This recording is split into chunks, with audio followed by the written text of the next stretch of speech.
G'day and welcome back to the channel.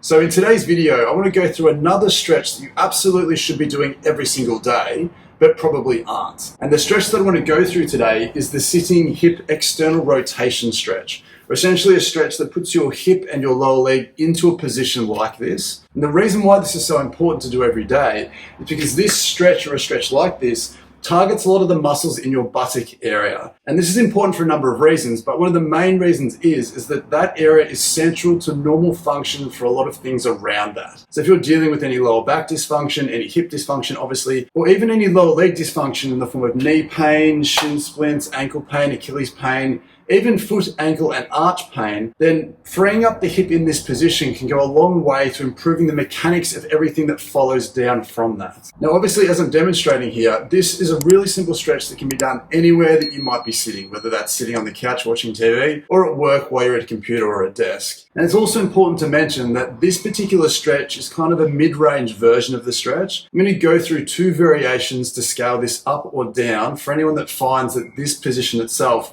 can be a little bit uncomfortable or too hard for you. And it's also worth noting that if you're someone who experiences knee pain while you do any version of this particular stretch, it's less about the function and the health of your knee and more a comment on how mobile your hip joint actually is. Because remember, as we've done in a previous video, your ability to rotate your hip into this shape shouldn't necessarily include your knee unless you get stuck at a certain point and then you have to move the lower half of your leg to make up the rest of the distance. So the important thing about this stretch is that we're looking for that tightness and your best tightness in the back/side of that hip. And I find the best way to do this is you can bend your opposite leg up, and remember, depending on how flexible you are, you don't have to bend it up as far, but if you can get all the way up, then obviously you'll find a really good stretch into that hip joint. Now, the other thing that's really important here is if you do get that knee pain, is you can cradle your knee in this position to take some of the tension out of that. But what I'll get you to do is we're not just leaning forwards to try and find some of that tightness, because if you're limited with your hip range of motion, you can stop at a particular point of that hip flexion and then just bend your back to make up the distance. And it looks like you're going further, but you're not getting any more out of that stretch. So what I recommend to people is imagine that you're keeping your back straight, and instead of going forwards with the stretch, imagine that you're coming up and over your front leg until you find a really juicy tightness in that hip. Once you've come up and over that front leg, you can gently twist your trunk towards your knee or towards your foot to find where the best version of that tightness is for you. So for me, as I come up and over here, I can find a really nice tightness in the heart of my back pocket, or where the butt cheek would be through here. And remember, as we focus on the channel a lot here, just holding this stretch doesn't work, or at least it doesn't get you the gains in your mobility that you deserve from spending all the time in this position. So what you need to do instead is wherever you feel that tightness is in your buttock, you've got to tense and squeeze that tightness. Make that tissue work. This gets your brain involved and creates a reflex that when you hold this for about 10 seconds and then you stop tensing, the muscle reflexively gives and releases a little bit more. So much so that you should find that you can go a little bit further into the stretch immediately. So keep repeating that process until you feel like you've stopped making change or you've had enough of the stretch. Now again, depending on how easy or hard that was for you, if you find that that stretch isn't necessarily hard enough, or you want to look for a harder version of that stretch, we can do the same thing on the seat itself or on the floor. But for the purposes of this video, I'm going to do it on the couch so you can see. And the way that we can make this a little bit harder for you is that we can emphasize the amount of body weight that's going through your hip and the degree from which you need to bend your hip to find that restriction. So what I want to get you to do here is trying to externally rotate your hip so that your knee drops down, making sure that your back stays relatively tall here. Same deal again. We're going to come up and over the top of that and then just rotate to one side, rotate to the other side, find where your best version of the stretch might be, and then repeat that same process. Give it a squeeze, hold it for a few seconds, 5 to 10 seconds.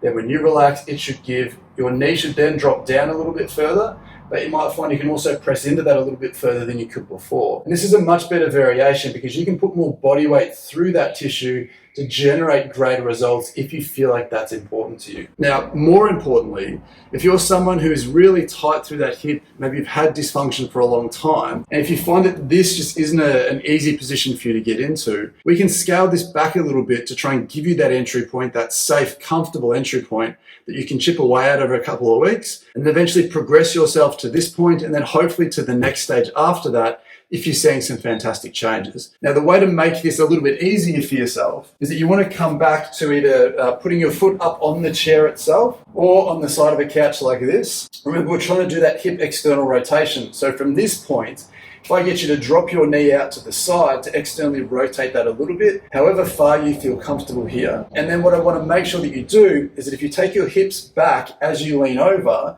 you can then also twist your body towards your knee or away from your knee, trying to find again where the best version of that stretch is for you. Once you've found that again, you have to squeeze that tissue. So tense your hip muscles up, tense everything in the area up, hold that for 5 to 10 seconds. And then when you relax, it will relax, and you should feel that you can drop a little bit deeper into that stretch than you could before. So please give that a go, because I think it's a really genuine stretch that everyone should be doing every single day to undo a lot of the effects of the modern world. If you do feel you've got quite tight hip muscles in this area, that can be a consequence of a couple of things.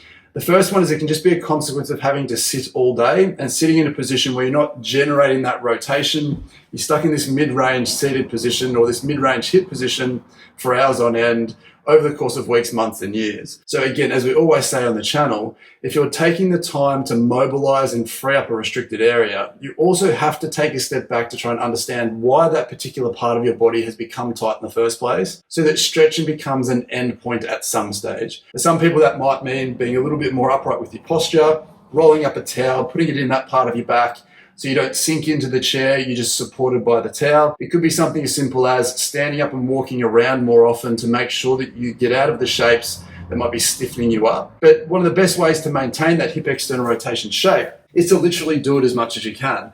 So if you're sitting there at work, working away, it doesn't take anything just to cross your legs if you have that range of motion, and use that range of motion, keep that range of motion, and maintain that healthy space. Again, if you can sit cross-legged, once again, that's also a fantastic way to keep that hip external rotation. And like I said, if you've been dealing with any low back dysfunction, any hip dysfunction, any lower leg dysfunction in the form of knee pain, ITB dysfunction, shin splints, calf issues, even the arch issues associated with so much lower leg dysfunction as well, improving the amount of hip external rotation you have can put your tissue into a better mechanical shape, giving you a better chance at solving that dysfunction long term. So as always, I hope you found that genuinely helpful. I'm thinking of doing a few of these videos covering a lot of the stretches that I think we should be doing every day, but we probably aren't for whatever reason. So if you'd like to follow along with that, please consider subscribing to the channel. Leave a like below if you found this genuinely helpful, and let me know in the comments below which version of this stretch you found most appropriate for you and how it felt for you to do. But as always, if you did genuinely find that helpful, please consider leaving a super thanks donation on the video. It's just a fantastic way to help support me and the channel, allow me to upgrade some equipment, and allow me to make these videos a lot more beneficial for more people going forwards. But with that being said, thanks for watching once again, and I'll see you in the next one.